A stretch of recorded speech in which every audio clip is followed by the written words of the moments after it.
morning, everybody. Glad you could join us for the Team Manager Training Part 2.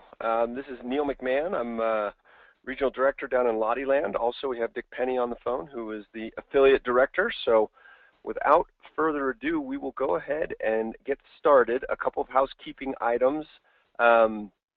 Dick, to ask questions, the best place to do that is to, I know I gave the wrong instructions last time, so. In the question box. Yep, so just go ahead and type them in there and we'll keep track of them, and we'll probably try and pause a few times throughout the time and go ahead and answer those questions. So without further ado, we'll go ahead and get started. So, so what we're going to cover today, or this evening I should say, we'll do a quick review on kind of the manager's role. Hopefully you've all had a meeting or two under your belt now, and so some of this may be a little bit more pertinent and kind of hit home a little bit more. And then we'll talk about kind of getting the team moving. Obviously you've had a few meetings, everyone's gotten a chance to know each other, so now it's time to get them to work, and that can sometimes be a little tougher than it seems. So just some thoughts and ideas about really getting them going. We'll talk about sort of getting into that challenge and chewing it up a little bit. And then definitely want to spend some time talking about the rules of the road and the roadmap. And then we'll spend a little bit of time talking about instant challenge. So that's what we've got on the agenda tonight. Hopefully we can get it all in, hour and 15 minutes. So we'll go ahead and get started. So the manager's role. So obviously we talked about this on the last training, but for those of you who weren't there and those who need a little refresher, so your biggest role is really the project manager, and that's a simple little term for a whole bunch of stuff. Obviously your biggest pieces here are helping them take apart what is a fairly complicated problem, breaking it up into little digestible pieces, helping them figure out and understand how to brainstorm their ideas, how to take those ideas and get them into designs, and how to take those designs and get them into reality. So you're definitely doing a lot of different things. In addition to that, you're really kind of coordinating things, obviously the meetings and all that. So a lot of hats to wear, but at least you don't have to think of the ideas. They do. So so some areas that you are allowed to assist with, and we're going to talk a bit about interference down, a few slides down, but so the areas that you can assist with. In the beginning, the big thing you're going to be doing is just facilitating discussion, helping them kind of get to know each other, really paying attention to that, because most of these kids, they likely don't know how to really pull things apart and break them down into those pieces, like I said, those digestible pieces. So they look at this problem and there's 8 different things that have to get accomplished, and they're not even sure where to start. So the first thing that you're really going to do there is you're going to teach them how to brainstorm. You're going to help them with that. And brainstorming is more than just, kind of slapping things up on a board. Brainstorming is really kind of digging deep and having the kids.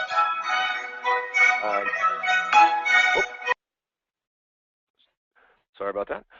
So, really teaching them to work together to brainstorm, and that, one idea might lead to another idea, and creating that environment around brainstorming where it is a very safe environment, and the kids feel, they feel obligated almost because they know that the team needs their ideas too. I know sometimes you can get some dynamics with the teams where you've got some pretty bold personalities, some pretty aggressive personalities, and one kid may be kind of running over some of the other kids. It's going to be important to make sure that you allow them to kind of temper that and make sure that everybody's contributing, and make sure that they all understand how important it is for them all to get ideas. So sometimes you may be thinking of ideas and going around the table 2 or 3 or 4 times where everybody has to come up with a different idea each time. Those types of things can really help, and I think the more you do that, the more they'll really get into understanding that, wow, Bobby really does have some good ideas. I should probably let him talk more, or whoever it is. So that's definitely a big thing.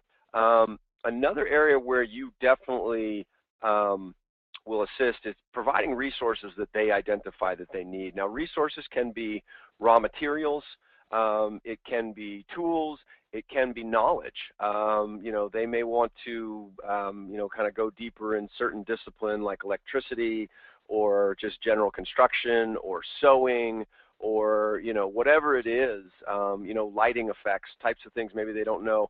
So once they've identified these needs, then you can kind of work with them for them to give you that direction on, well, what are you really looking to learn here? And then you can go out and help them find those things. You're definitely allowed to do that. So whether it's, taking them to Home Depot and showing them where certain tools are or where certain kinds of hardware is or, whatever it is, you're definitely not only allowed to do that, but that's part of your role to help them kind of get to those things, because they probably won't know what something's called or what it looks like, but they kind of know the function that they need and those types of things. So that's definitely something there. And then the fourth kind of big area that you're helping them with in this is helping them resolve conflict. I won't get too deep into this now because I got a slide a little bit later, but that's inevitable with anytime you have more than one person in a room trying to do something, there's going to be some conflict sooner or later. Even on the best of teams, you run into conflict. So definitely pieces of where you can help quite a bit. So how do you do these things? Kind of what are the things that you can do? The first one that you definitely should be doing for them is taking notes. I strongly encourage that you get kind of those big paper pads that they sell at Office Depot or Office Max or sometimes at Costco. A lot of times you'll see them at work where, you basically can hang that thing up on the wall and, keep a roll of painter's tape handy, and as you're scribbling ideas, keep a couple of Sharpies there.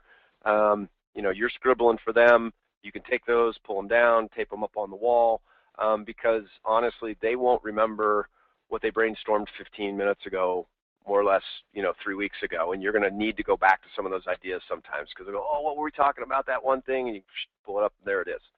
So it's extraordinarily helpful. It's also helpful to have that up there because they may not be able to exactly, define their idea. They may need to get that out and draw a picture for you and for the other kids so they can kind of see what they're talking about.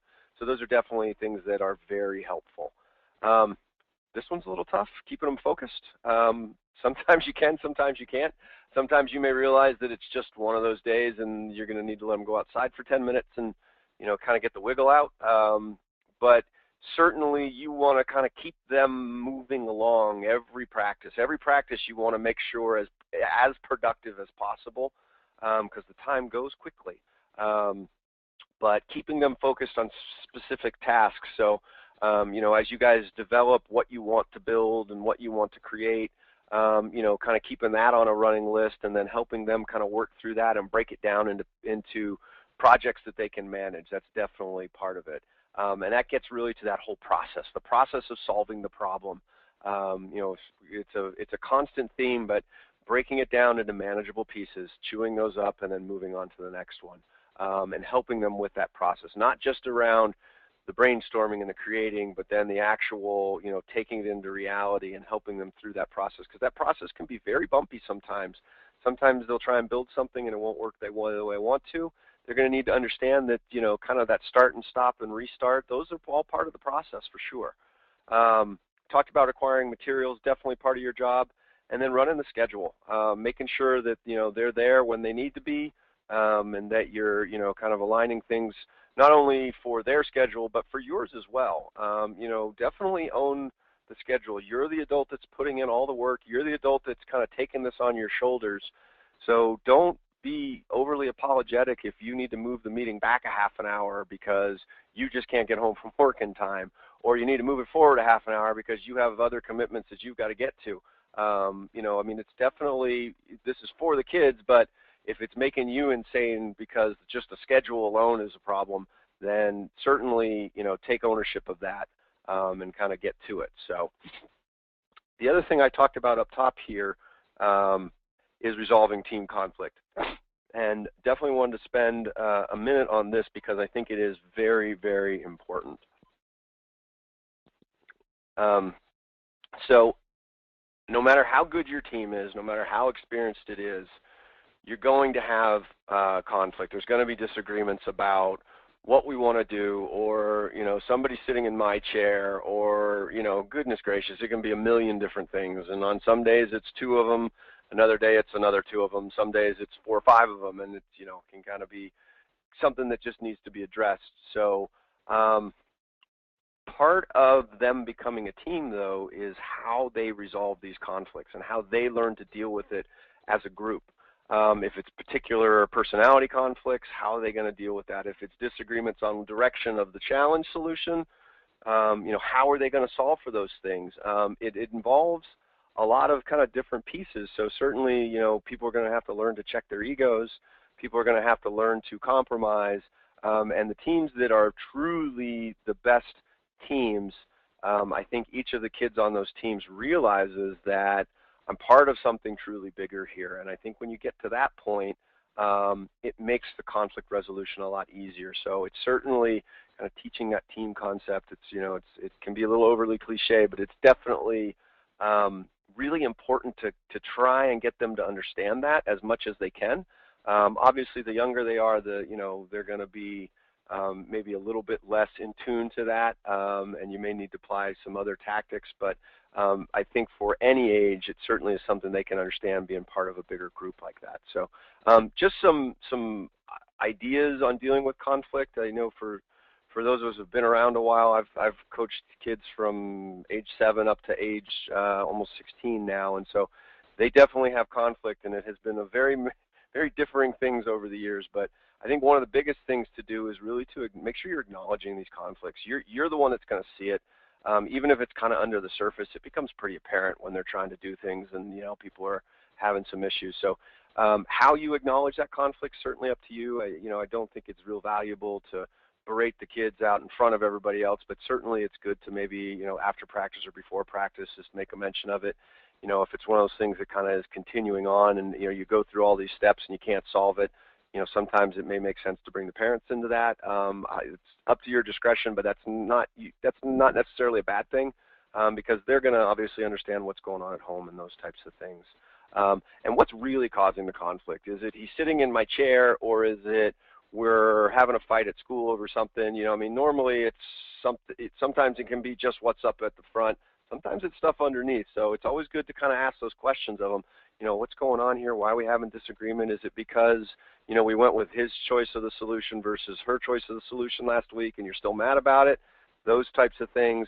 And, help them talk through things. So if it's just a strict personality disagreement, there's not necessarily going to be that degree of it. But if it's around the challenge, if it's around something very specific that they're trying to decide on, you can definitely help them kind of talk through those things, positives, negatives, those types of things, which hopefully gets you to things like compromise positions. And that's whether it's, a whole big thing with the whole team, one kid against one kid, two kids against one kid. It's always good unless somebody's clearly, being over the top, or, and you'll know what's going on with that, but help them kind of reach those agreements, because you're not always going to be there to help them resolve it. And if they kind of learn some of those coping skills, those, settling skills, that'll be much, much more helpful down the road, and it'll make it so much easier for you. The other thing about resolving conflict, and this is one that I recommend all of you kind of come up with whatever works for you, but there will be times during this year where your team's going to be split right down the middle, especially if you've got an even number of kids. You've got 4, you've got 6, and it'll be 3-on-3, and everyone will be dug in on, well, we want to go this way, they want to go that way, we can't figure out what to do. Nobody's planning on giving on this. You've tried compromises, things like that. So how are you going to come to a deadlock resolution on those things? And that can be something as simple as I've seen team managers just say, I'm just going to flip a coin, and whichever one wins goes. I don't necessarily think that's the best way to do it. I think that you can spend a little more time, especially on important decisions. If it's a decision between blue and purple, flip a coin and move on. Don't spend crazy amounts of time on things. But if it's, we're deciding on which challenge we want to do, or, we're building X and these guys want to build it, X, Y, and these guys want to build it A, B, and they're completely different things, and it's going to really affect the whole nature of what you do. How are you going to solve that? And so what I recommend is you come up with something that's fair and equitable and that everybody buys into well ahead of making the decision. So get them all to sign off and go, this is the way we're going to decide, and whichever way it goes, if you don't win, we're going forward. Is everybody in agreement with that? And so once they come to that agreement and they go down that road, the people who don't win that, decision, they've bought in and they've said, all right, we agree, that's fine. We'll go down this road and we'll do it. One of the things that I have found very successful for my team is I will have them sort of define what is important about the decision that they're making. So what are the aspects of this that are important? So if it's the challenge, what are those aspects? This one looks more fun than this one. This one might be hard. How hard is it going to be? How much fun are we going to have? Is this one going to be more time, less time? And then have them kind of rank each one of those things, 1 to 5, 1 to 3, 1 to 10, whatever. And then it's kind of a simple, whichever one gets more points wins.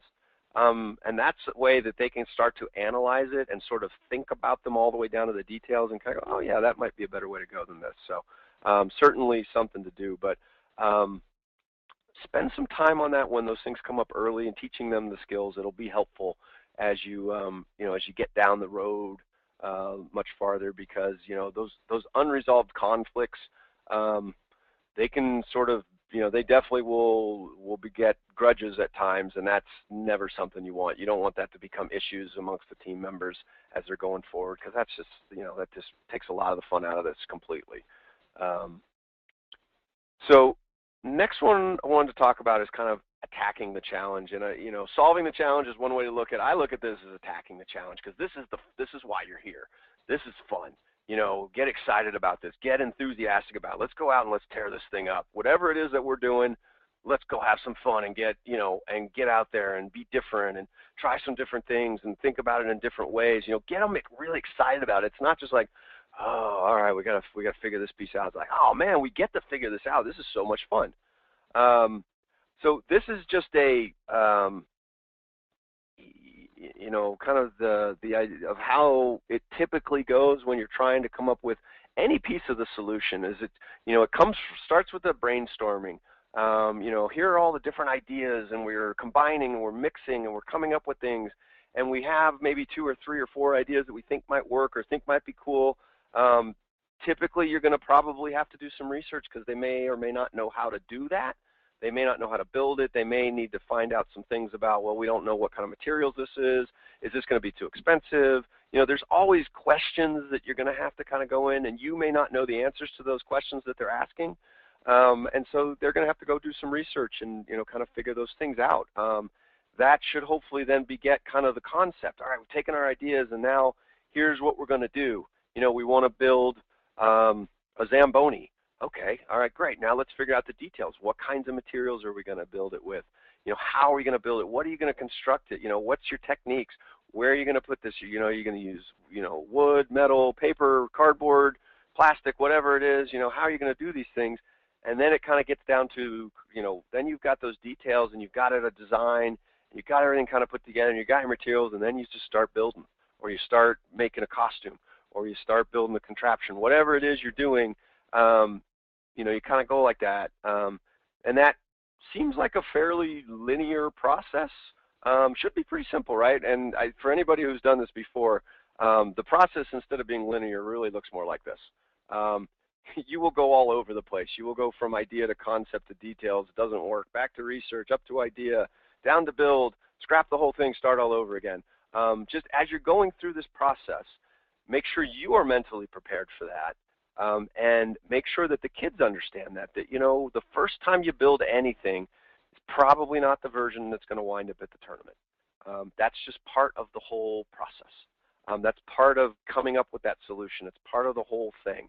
To really understand, to get to that one that's there, it's probably going to be version 2 or version 3 or version 3.4 and, version 3.4.1, version 3.4.2, and just, you're going to constantly be refining and doing things as you're seeing what doesn't work. And, that's part of it.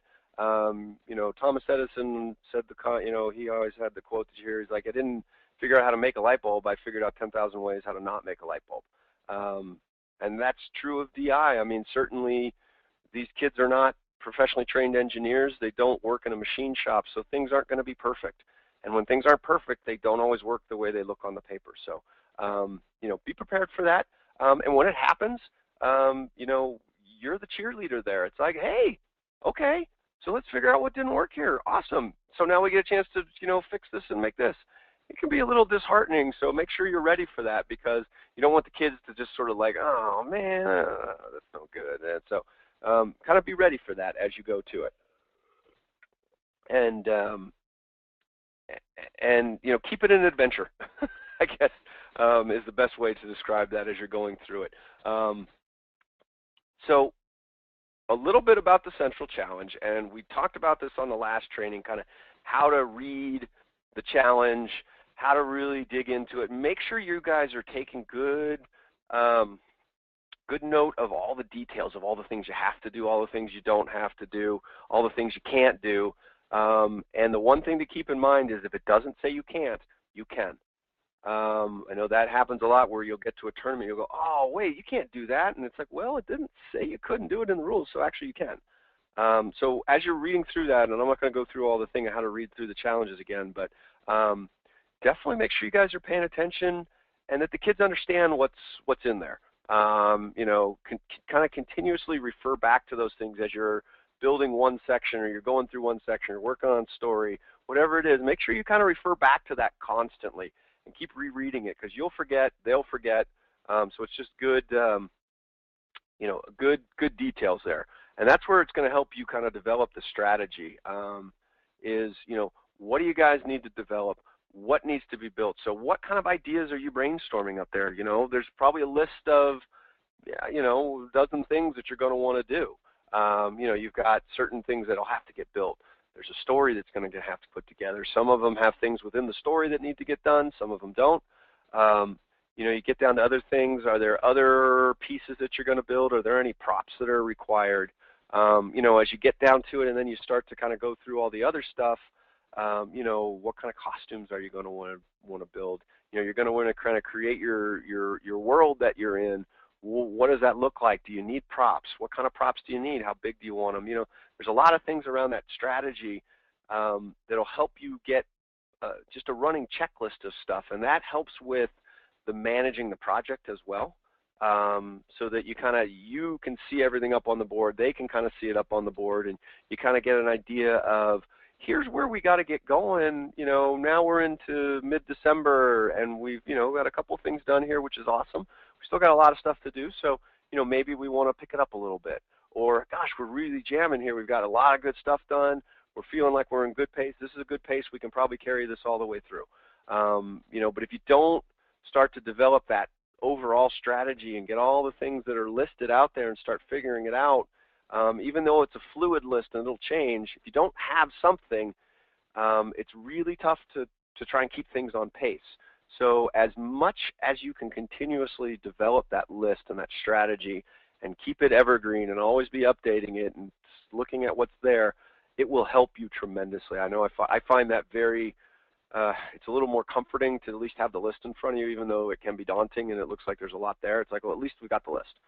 And that'll help a lot. So definitely kind of, as you're going through things, keep that in mind, keep those things out there, and go through that. Team choice elements. These are always a mystery. They were a mystery to me for a long time. We were never really quite sure, what are they? What should we be doing here? What should the team be doing? These are really, the best way that I've heard them described is that they're really two mini challenges within your challenge. They're two projects, two things that are not overtly scored in your challenge.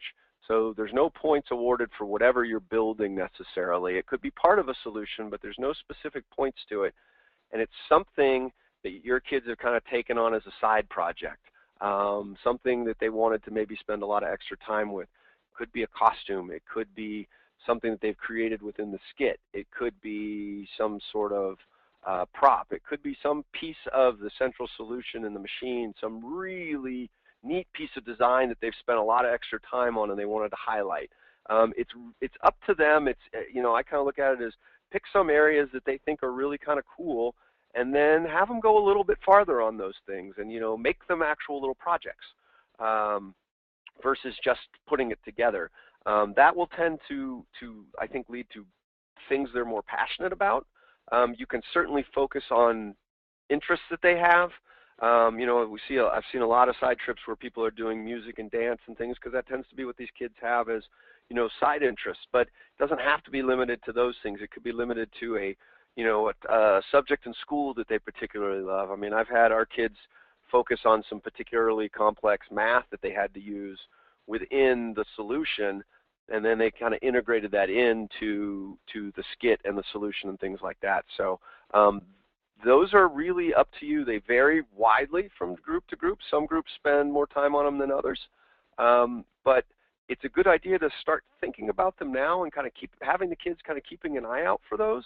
Like, hey, do you have any places where you're really kind of, something seems really neat and thinking about stuff like that. So it'll help if you're thinking about them now so you don't get down into, you know, early February and all of a sudden, oh my goodness, we don't have our side or our team choice elements yet. What are we going to do? And then you kind of wind up shoehorning something into it, and you know that may or may not go really well. I've had teams have sort of done that at the last minute and worked out really well. I've had teams do it at the last minute and worked out very poorly. So it's just a little hit and miss that way. If you're able to plan for it ahead of time, that will generally bode better for them as they get to, you know, get down the road and they can really spend some extra time on it and, you know, present a couple of team choice elements that they're really, really proud of. So I think it just makes for kind of a better experience for them, for sure. The other thing that you should definitely be paying attention to as you get a little bit farther down the road with the central challenge here, but be paying attention to it as you're kind of at this front end as well, is what does your presentation site look like? And are there any kinds of procedures that are listed out in the challenge? If you have anything that's special around what your site's going to look like, how big is it going to be, those types of things, make sure you're paying attention to that and the kids are aware of it. The other thing I have found that's really helpful is just to get some, you know, get some painter's tape and go either out to the garage or out onto the driveway if you need to, and just kind of tape it off so they can see what it looks like, because they see it on a piece of paper and it may or may not, you know, click to them. How big is that? So, you know, for instance, in the technical challenge, it's a 20-foot by 20-foot area. Most people don't have a concept of what 20 feet by 20 feet looks like until they actually see it on the ground. So, you know, just go tape the corners off and let them see it and go, see, this is what your site's going to look like. Now, most of the tournaments will do every effort they can to give you more room than what's listed as the minimum, but just know that's going to be your guaranteed space. So, you know, you may wind up in a room that is, you know, 4 times the size. We've been in rooms where it's just a, you know, a cavernous space. We've been in other rooms before where literally, in technical, if it was 20 by 20, the room was literally about 21 feet by maybe 25 feet. It was very tight, and you know that's what's guaranteed. So definitely pay attention to that. Some of them will have a little bit of procedure in the beginning. You know, keep an eye on that too. So as they're developing things, you can definitely pay attention to it. We've talked about the scoring. Honestly, for some teams, the scoring isn't a big deal, and they're really just having fun. But paying attention to scoring isn't necessarily to maximize your score. It's to help the kids focus on where the challenge is looking. And I think it just makes for a better experience because they're going to be really focusing on the pieces of the challenge, because the scoring does obviously correlate very closely to how the challenge is written. And so sometimes when they read the challenge, something may not be 100% clear, but then you go through the scoring piece of it, and that might spur on a question, or they might, you know, light bulb goes, oh, it's that. You have to, okay, now I understand this. That makes good sense. That's super helpful. The other thing that goes along with that review is kind of reviewing the tournament forms that you have at the back of your challenge. You know, they usually will ask a couple of questions, usually maybe three to four questions on the different pieces that are being scored. And they will have to describe those things eventually before they get to the tournament. But that helps also as well. Is like, oh, okay, we got to describe it. So that's what we're looking to do. That makes a lot of sense. Okay, all right, yeah, I got that. That's okay. Yeah, all right, very good.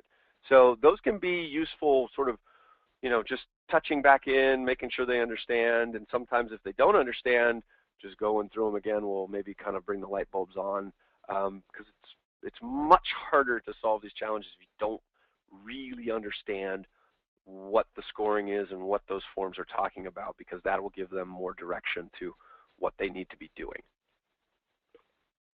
So at this point, Dick, do we have any questions? Yes, we Does anybody do. have any questions they would like to put in? Okay, Hi. we have one question. I have 3 girls and 4 boys, and they have problem agreeing to each other. How do I resolve that? Um, so I have about 9 more questions asking behind that. I don't know, whoever it is, maybe if you can just sort of type in a little bit more. Age does make a big difference, and when you say they don't agree, do they split up by boys and girls? Which I know can happen a lot of times when you have a fairly even break like that. I'm going to unmute Uma, and maybe they could give us a little more Yeah, on it. sure. Because this is not an uncommon problem, for sure. This happens all the time. Hi, this is Uma here. Yes. I have a 6th grade students, the 6th grade kids, and always I have a problem is the girls overpower the boys and that they don't want to agree to whatever the boys say, and the boys don't want to listen to the girls. So we have this disagreement all the time. Especially in the instant challenge, if I'm trying to work with them with the instant challenges, that is when I'm finding this as a problem. And obviously, it sounds like this has been ongoing, and I'm sure you have pointed it out to them. You guys see what you're doing here, and they realize that they're doing girls on boys here and disagreeing like that. I have like tried to mention it to them nearly like 5 to 6 times. Yeah. This time I have spoken to the parents to talk, asking them to talk to their kids to understand that they should work as a team. But I have this challenge. How do I help them? Yeah, some of the things that I would, some of the things that you can try that can actually may seem very simple, but actually can be pretty helpful, is when you are sitting around doing even just like simple brainstorming, is don't let the boys sit next to the girls, or to the boys, and don't let the girls sit next to the girls. It sounds kind of silly, but when you're not sitting next to the people you're agreeing with, it can help. The other thing that you, if you sit around a table while you're brainstorming, or if you're on couches or whatever, have them sit boy, girl, boy, girl, boy, girl. Okay, sounds good.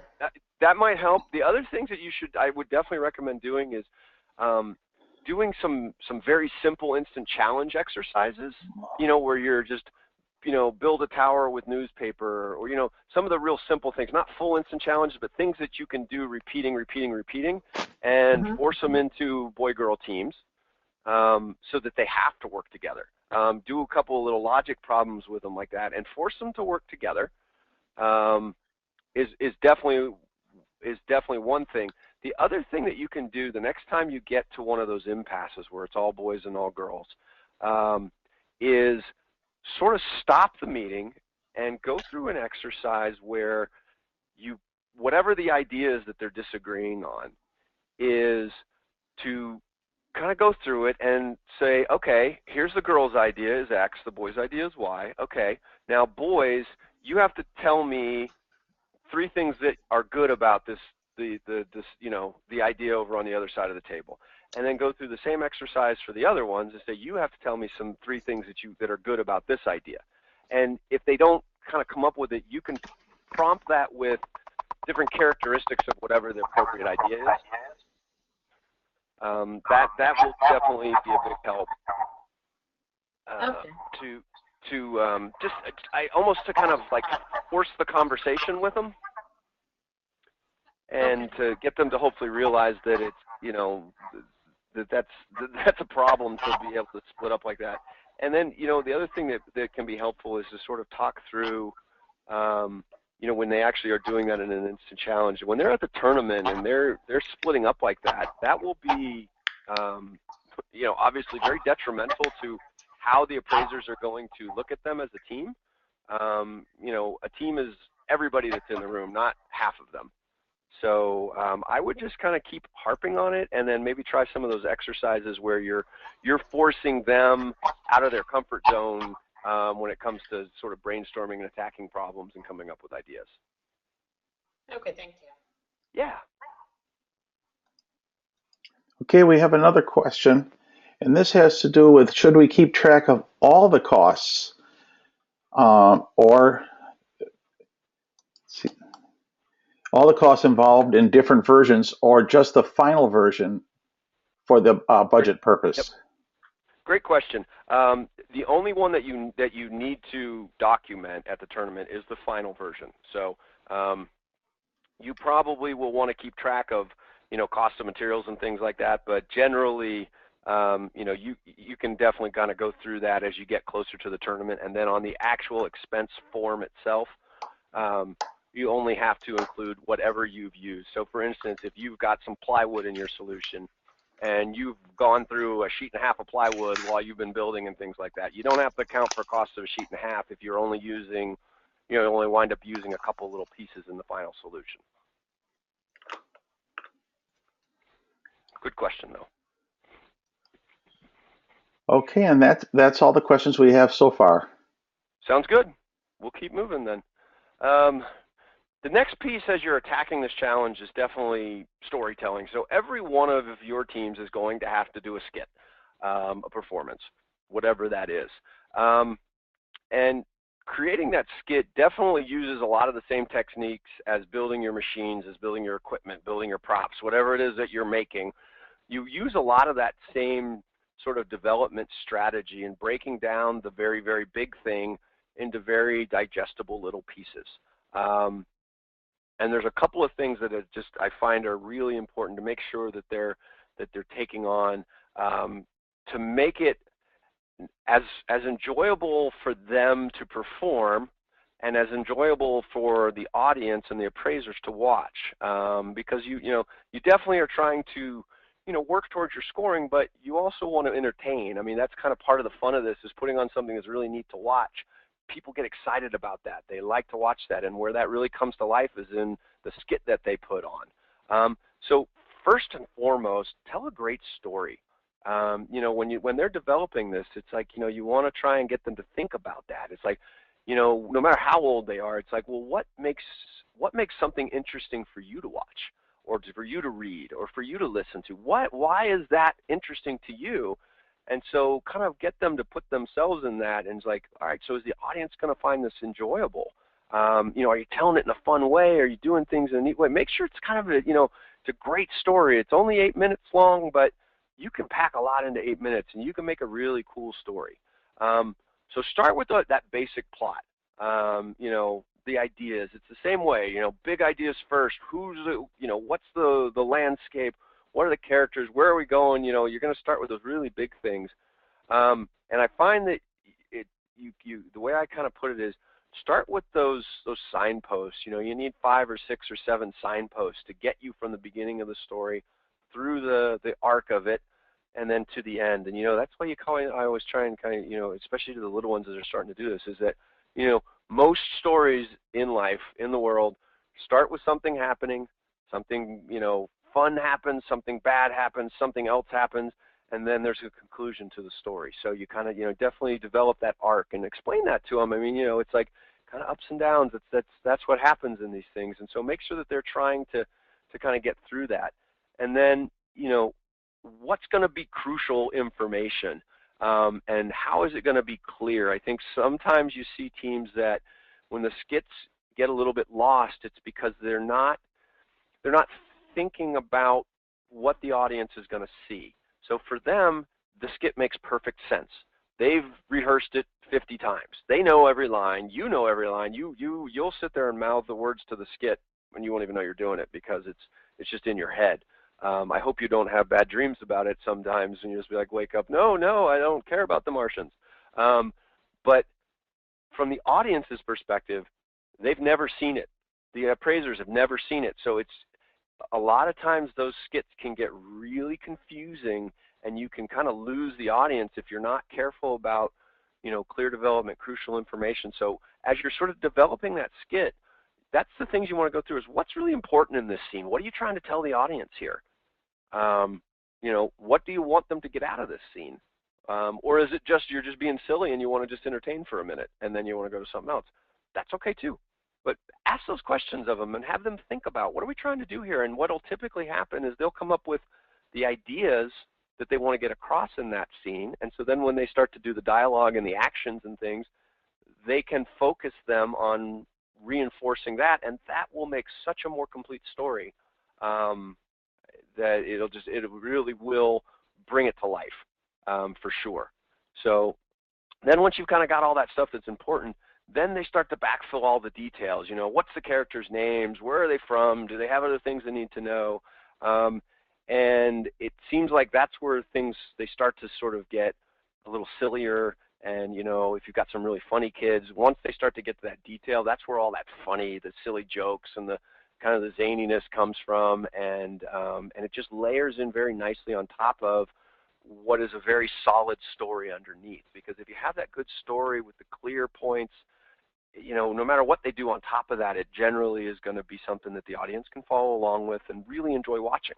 You know, these kids are a blast to watch, but when they're doing a really good skit, they're amazing to watch. And so just, you know, kind of helping them develop that, because it takes the same amount of time to build a really solid story as it does to build a loosely organized one that kind of meanders all over the place. So, you know, have them start that from the beginning and be thinking about those things. That's going to be really, really key.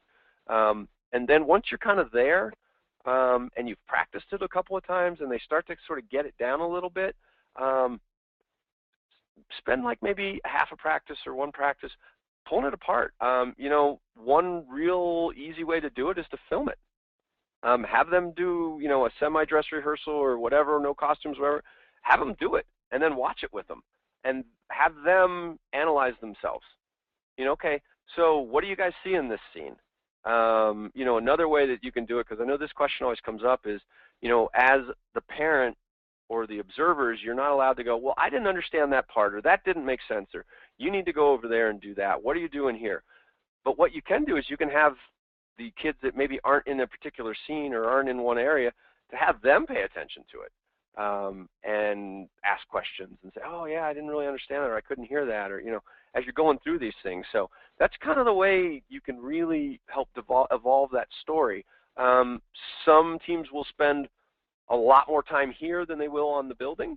Some will spend more time on the building than they're on here. But either way, these are hopefully some good steps that you can use to, you know, to really help them evolve it to the point where they want to. Because this kind of gives them the tools that they can take this as far as they want to take it. So, you know, I mean, some teams will put on just, you know, amazing skits, and they will work very hard on them and spend tons and tons of time. Others will spend all their time on the machine, and their skit will be, you know, a lesser focus for them. Both are great. Both are totally okay, and that's up to the team to decide which way do they want to do it. Some like to have a good balance between the two of them and, you know, spend as much time as they can on each. So either way, it's good, but just make sure you're giving them that foundation of, you know, what to do and how to do it. So that's kind of attacking the challenge. There's a couple of areas here that I want to talk about now, shifting gears a little bit. The rules of the road. And I can't see you, but I'm thinking if I did a show of hands right now, a lot of you wouldn't raise your hands that you've really read through the rules of the road. And I don't mean just scanning over, I mean actually reading them. So I'm going to give you a real quick, easy thing to remember. It's the most important thing about the rules of the road. I'll let you read that. Pretty simple. You have to read them a couple of times. I know they seem long, and I know that they seem like there's just too much information, but there's such good information in there about what you need to be doing, what you need to be paying attention to. It's extremely helpful for you. It will be time so worth your while. You know, it looks really long, but honestly, there's a lot of pages in there that are just talking about, you know, your team number and things like that. You won't need to spend a lot of time in those areas, but there are a lot of areas in there about, you know, everything you're going to need to know. The first one is about interference. It really does lay that down. There's some really helpful stuff in there that you can share with your parents to help them understand what interference is as well. There's, I think, about a page and a half in there on it. but just really kind of talks through it. But it also talks about, you know, some things that we've already gone over, is like acquiring materials, and explains that, you know, you can actually go do that. You know, when you go to Home Depot and you've got, you know, you've got a younger team here, and they need some plywood, but they need it in 2-foot wide strips. I don't know if you know this, but you can go to Home Depot and usually for, you know, like I think it's maybe 50 cents a cut, they have a great big saw in the back, and they can just zip, zip, zip, zip, take some, you know, 2 minutes to do what your kids would take, you know, hours to do.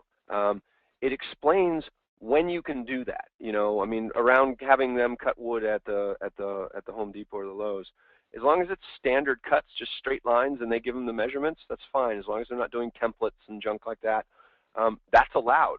Now, if you didn't read the rules of the road, you wouldn't know that. You'd bring the plywood home, and you'd spend a practice and a half having them trying to cut wood that, you know, may or may not be what they need at the end of the day, and then you got to go get another piece and start all over. And so there are some things that it's good for them to do. Sometimes it's maybe just easier to have them follow the things that are allowed in the rules of the road, and go there.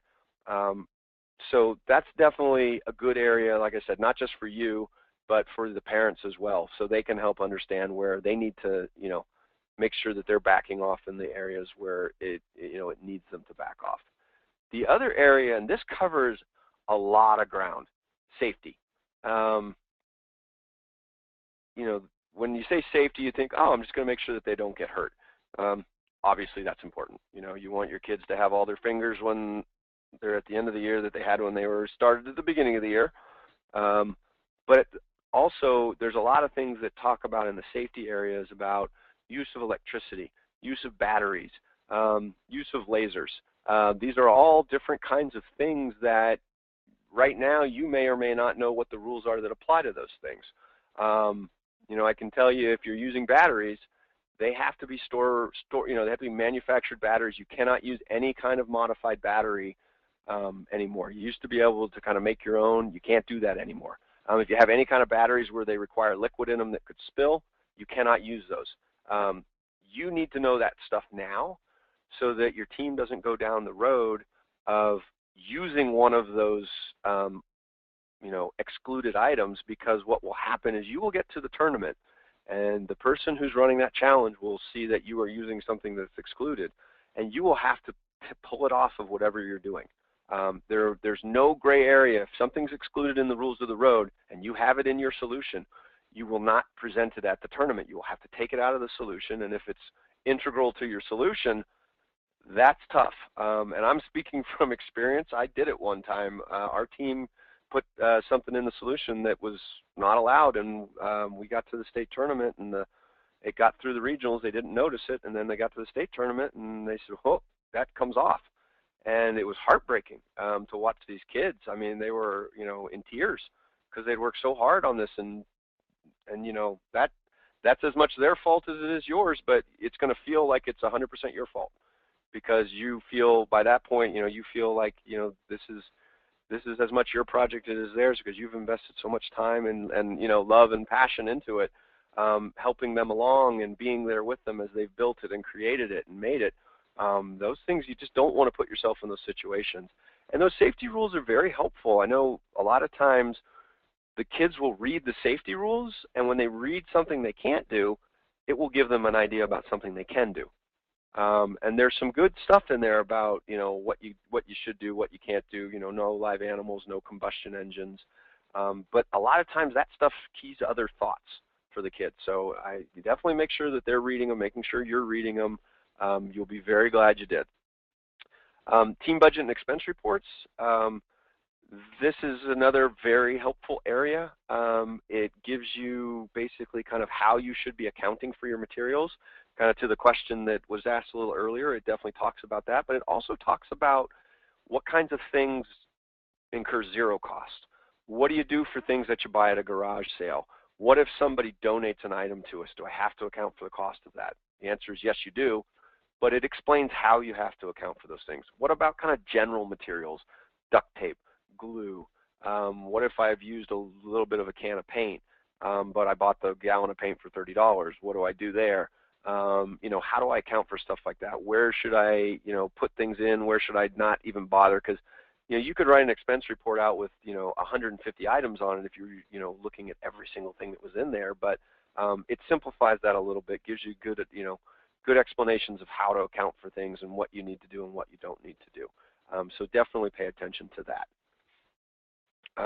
The other one, the presentation sites, there are some general rules that cover all the presentation sites, how to handle things, use of certain materials in those presentation sites, what to do about that. Will there be electricity? Will there not be electricity? What about things like dry ice? What about, helium balloons? All of those things. It's all covered in there. It talks about, different types of things. There's other areas that it talks about that are more kind of generic things. I mean, one example is, what do you do with new and departing team members? It happens all the time where somebody either just decides this is not for me and they will bail out in December, or they'll move it over the holidays and go to a new place and can't be on the team anymore. Or sometimes teams want to bring somebody in, hey, I've got a friend who's been listening, wants to help, decides to join the team 6 weeks after you start. Can you do that? What do you do about people who leave? It gives you the procedures on those kinds of things. So, and there's a lot more in there, different kinds of nuances and different things that are very helpful and very useful. So, make sure you're reading them, and make sure the kids are reading them, and that they're trying to understand them as best they can. If you have the littlest of the little ones here, they're not going to get through that whole thing in one chunk. So break it up, maybe cover the real crucial sections with them, as a group, and then hopefully they can go home and read the rest of them. That's actually kind of an interesting area for the parents to join in. Hey, maybe you can go home this week and read a couple pages of this each day, and come back and have it all read. So just different ideas and different ways to do it. So the other tool that you have, resource that you should have gotten in your packets, is the roadmap. This is a great tool to help you along this journey. There's lots of activities and good information and different kinds of worksheets and stuff that are really good to use, especially if you're first-time team manager, brand new to this. There's some fun, kind of good icebreakers, good instant challenges and things that you can get in there. There's a nice calendar that's in there to kind of help you keep track. It is a guideline. I wouldn't use it to the T. I would use it as a guideline to kind of help you move along, but definitely keep an eye on your own progress versus just saying, well, as long as the calendar's good, we're good. Because I have gotten feedback from other team managers that have followed that thing strictly to the letter of it, and they tend to bunch up a little bit at the end of the process. So just if you're using it, make sure you're using it with kind of an eye on the prize for your own team and how their progress is going. Good reminders, like I said, staying focused and fun things to do, because obviously as you get a little deep into this, sometimes the kids can get pretty focused. You can get pretty focused. It's it may be one of those weeks where things aren't working right, and we just you just need to take a step back. There's great stuff in here to do. Like I said, those icebreakers and stuff. Just there's good resource in there. It's just really an overall sort of how-to for this. Kind of refer back to it, et cetera, et cetera. So, and I referred to this already, but definitely you want to kind of beware to manage your time as efficiently as possible. Use this as a guide. Don't use it as the be-all, end-all, but definitely use it. It's useful. It's helpful. It's got some great stuff in it. So for the last about 20 minutes here, I want to talk a little bit about Instant Challenge, because the Instant Challenge piece is very different than the Central Challenge, and the biggest difference between these two is Instant Challenge and interference. Within the Instant Challenge, there is no interference. So what that means is, at the tournament, the kids do the Instant Challenge without any discussion, any key from you. If you're even in the room, some teams actually elect to go do Instant Challenge without the team managers. That's up to their discretion. But when you're in the room, you aren't allowed to really even, make eye contact or do anything. You just sit with your, put a piece of gum in your mouth and chew and sit on your hands, and just let them do their thing. So because of that, when they perform Instant Challenge, they're on their own. So as you're prepping up for that, whatever you do or whatever you teach or whatever you help them with will only build skills. It won't actually build the final solution. So you are allowed to coach in any way, shape, or form with Instant Challenge. So as they're practicing a dramatic Instant Challenge where they're doing a skit, you can stop them along the way and go, hey, you know, you guys are all talking to each other here. Maybe if you turn and face the audience, it might be a little bit easier to understand what's going on. Or, you know, you're doing all these hand motions in front of your face. Nobody can understand what you're doing. Or, you know, you're all talking at the same time. Maybe you guys should try and coordinate your movements and your speech and things like that. So you can sort of teach them a lot of skills around that. Same with materials. You know, they're building a tower. Oh, you know, did you think about, you know, maybe using this technique instead of that technique? Or, you know, wow, it looks like you really had a good tower and then you kept building on it. Wow, if you had stopped here, maybe that would have been a good idea. And you can stop them, ask them lots of questions, give them directions, any which way you want to do. That is, that's kind of the cool thing about Instant Challenge, is that you don't have to sit back and let them struggle with it like they would on the Central Challenge, where you can't say, hey, how about you try this instead? In Instant Challenge, you can do that all day long. So, you know, focusing on those performance skills, definitely talking about properties of materials, doing a lot of brainstorming and helping them and showing them. You know, I don't know if you guys, you know, have done much of that yet, or you've done much. There's a lot of good help on properties of materials and things. You know, how do I use a piece of paper to build a tower? There's lots of different ways to do it. You can show them, you know, look, let me show you how you do it. Here's a good way to do it. You have any other ways you could do it? You know, and then you can kind of keep working with them on it. Sort of that general how-to, talking about that brainstorming process, talking about getting started with Instant Challenges right away, because they're pretty short, and you don't want to spend 2.5 or 3 minutes just talking about stuff.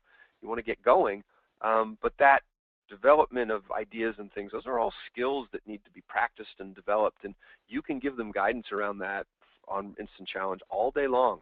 And the one nice thing about that is it does tend to carry over into the Central Challenge. So you're working on performance skills in Instant Challenge. Well, chances are those skills will carry over into the Central Challenge, because they're practicing skits, basically. They're practicing the skills and the techniques that they need. And then they will hopefully, not always, but hopefully, will take those skill sets and those techniques and then go, well, wait, I can apply this over here. You know, it's like, oh, yeah, see what we're doing in the skit? We're all talking into each other instead of facing the audience. Oh, maybe if we do it that way, that will be even better. So different things like that are strongly encouraged. So it is a little bit of a gear shift there, and I know sometimes team managers don't realize that, oh, I can do that interference here, and that's not against the rules. So by all means, when it comes to Instant Challenge, interfere away. So a little bit more about Instant Challenge, and this kind of gets to just some of those things that you can do to help them specifically, just some different ways to practice, different things that you can do. Obviously, in Instant Challenge, the key is teamwork, and that it starts in the very beginning of the Instant Challenge around building the ideas and sharing the ideas. And I think that the teams that do really well are very good at this, and the teams that struggle, this is where the struggle starts. A perfect example of this would be a team, you know, is kind of standing at the table and they're getting ready to start an Instant Challenge, and it's a build. And there's lots of materials on the table, and they, you know, the appraisers read the instructions and they say your time starts now. A team that works together will, before they start tearing things apart, will kind of have a conversation for a little bit. Okay, what do you want to do? I'm thinking about using this. What do you think about that? Well, maybe we could do this. Okay, yeah, and they will come to consensus before they go in. Teams that work more as individuals or little cliques within the team will just start tearing into the materials and building on their own. So that's a very easily identified behavior that you can look at and go, hey, whoa, hold on, guys. When you do an Instant Challenge, before you tear it apart, talk to each other. Figure out what you're going to do. Get a strategy as a team before you go forward. Now, that doesn't mean necessarily that they won't break up into littler teams to sort of work on specific individual tasks. That's actually a very good technique once they figured out what they want to do, because sometimes the build will involve one or two things or three things even, or there might be a skit in the build. And so there's lots of different activities that need to go on concurrently. And so breaking up into those specific tasked teams is a good thing, but doing it under consensus is really what you're looking for. So those are some things that you want to do, and sharing ideas is a big deal, especially I think the younger the kids get, is you'll tend to have a couple that are much bolder with their ideas and a couple that are much shyer, and make sure that those bolder ones don't don't kind of stamp out the other ones, because sometimes they will have great ideas, sometimes they won't. But if you're not capturing all the ideas, you're really putting the team at risk to, when it counts, that they run into failure because they didn't come up with the good idea because the person who had the good idea wasn't talking. So definitely want to, you want to stress the importance of that as you're working on teamwork. And that can come from a lot of different collaborative exercises, a lot of different things, but making sure that they are doing that before they go forward, because they want to be thinking about what are all the tasks that they have to do in that instant challenge. How are they going to have to do them? Are there things they can't do? Are we not allowed to step across this line when we go retrieve the cups that are over there, or whatever in the heck it is that you're doing? You want to make sure that that's there. You definitely want to make sure you're working on all the different types of instant challenges. Really there's three main types. You have performance-based, you have materials-based where you have to build something, and then you have a combination of the two.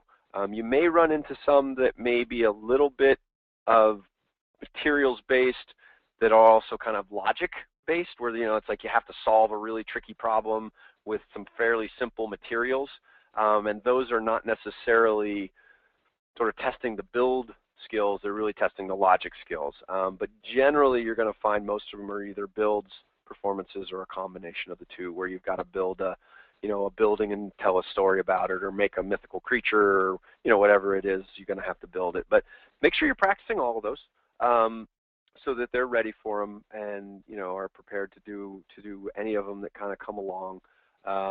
And like I said, there's a lot of additional materials. You can find some of those things on the website in the Team Manager resource area. There's some links in there about properties of materials, and some really good stuff in there about 1,000 ways to use straws, or building bridges out of paper, lots of different kinds of things like that. It's really good for them to practice those things, because the more they have those properties in the back of their head, the easier those things will be, because then they can spend time thinking of the creative ways to use stuff rather than just strictly how do we actually accomplish the task that's been given to us. Definitely lots and lots of practice. This is something that, most of the teams love doing these. They're a lot of fun for them because they're quick, and they're kind of, they are instantaneous. You get your challenge, you do your challenge, you finish your challenge, and it's quick. That's cool. It's a lot of fun. So make sure you're doing them, as regularly as you can. There'll be times when you're working on the other stuff and building, and it's just, it's not in the cards for a meeting or two, but a lot of teams will do these every meeting. Sometimes I find it's easiest just to do it first. When the kids get there, that's the first thing that you do. It also helps, I find, to get the kids to the meetings on time, because if you're meeting, let's say you're meeting from 3 to 4:30 on whatever day it is, at 3 o'clock the instant challenge starts. And for the kids that get there 5 minutes late, well, you missed the instant challenge today. So you're not going to get there. And if somebody continuously starts showing up late and they keep missing instant challenge practice, well, the other rule that you'll read in the rules of the road is that not every kid has to participate in instant challenge. So there's different ways to kind of handle that too. It's if you're having problems with people getting there on time, it's a great tool, because it's a real positive enforcing tool, because the kids love doing these things. Some strategies and things around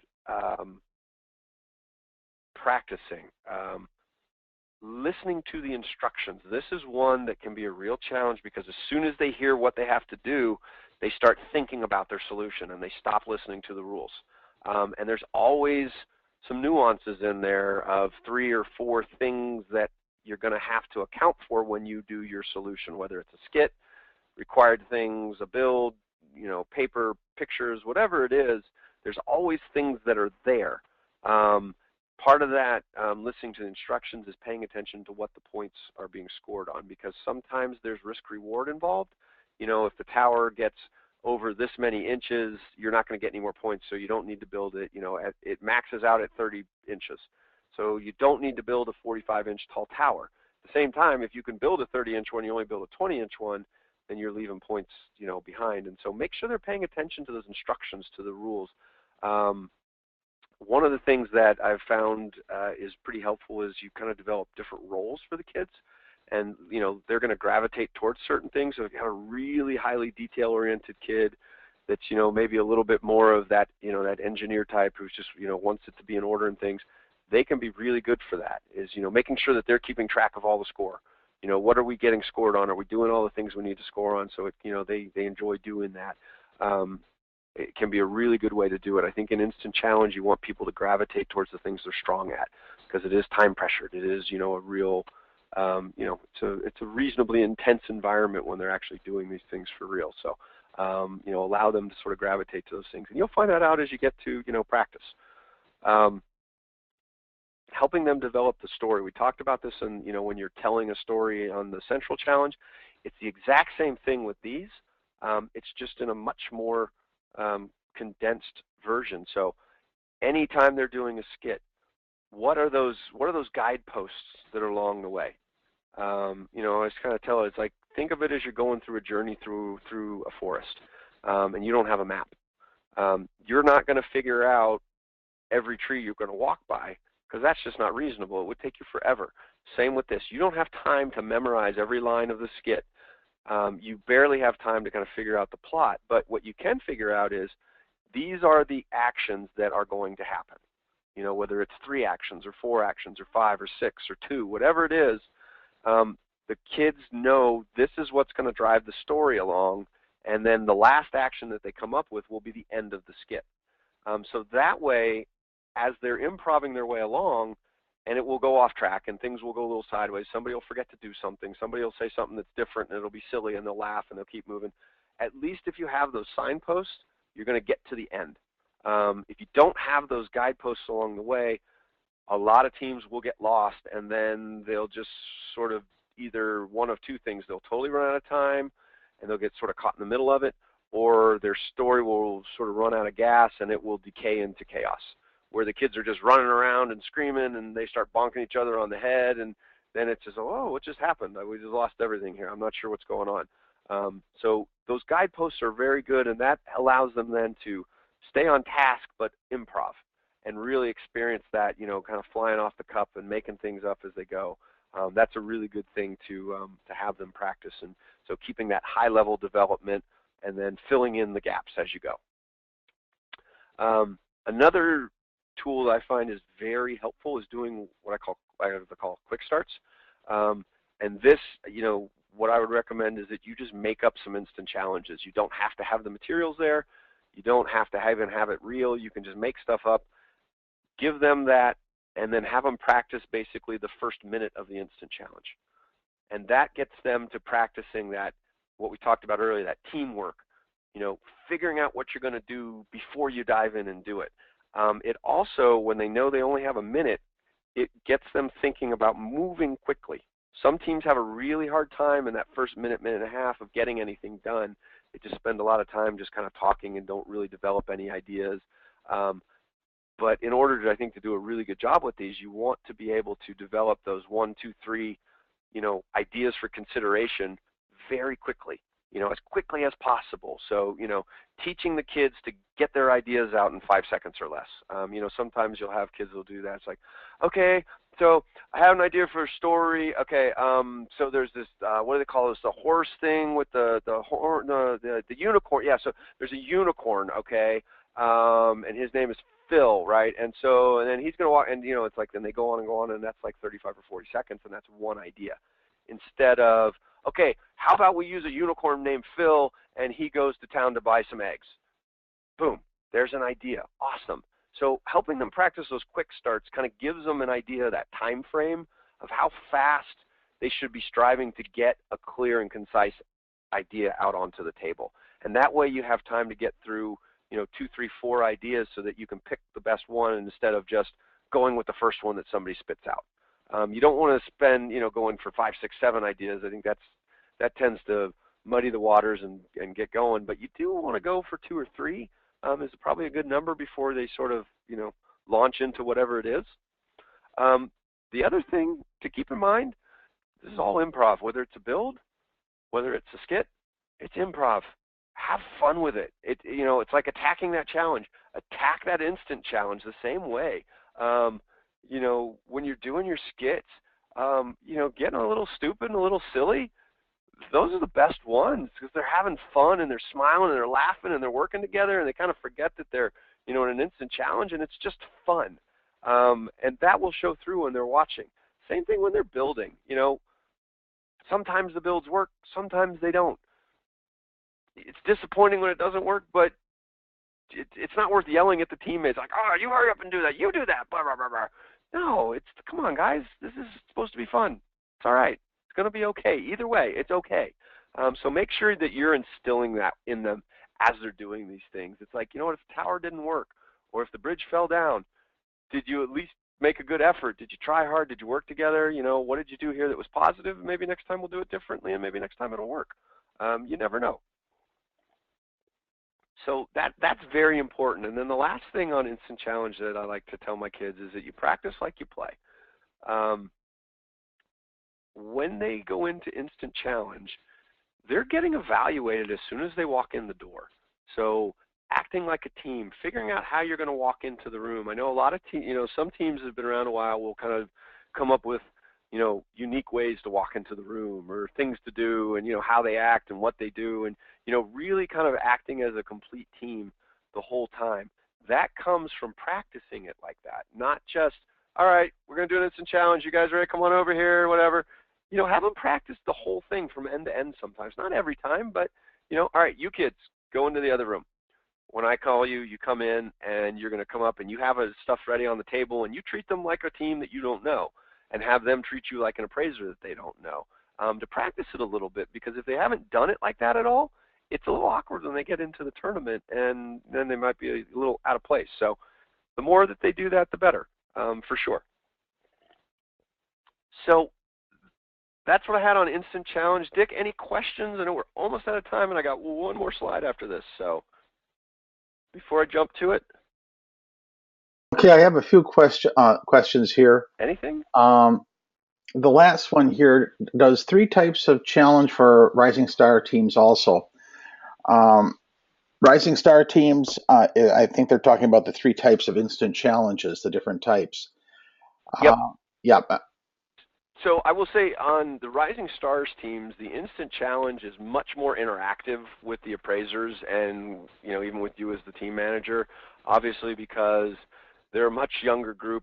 The Instant Challenges will be scaled down and the appraisers typically will be engaged with them as they're going through it, almost helping them along with it a little bit. You know, oh, you know, are you guys working together on this piece of it? Are you doing, you know, so generally you're going to have sort of the same ideas of different things to create and put together using materials, doing some type of skit. So it's going to be very similar, just kind of like the Central Challenge. It's just scaled back.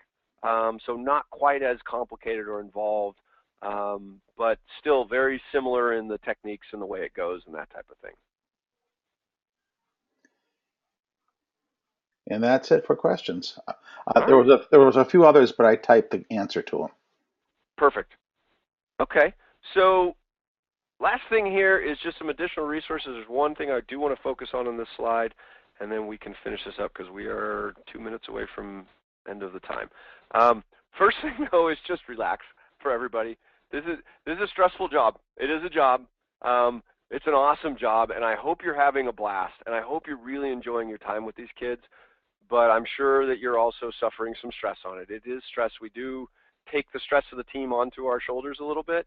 So hang in there on that. That is something that never goes away for team managers who've done it for 1 year, 2 years, 3 years, 10 years.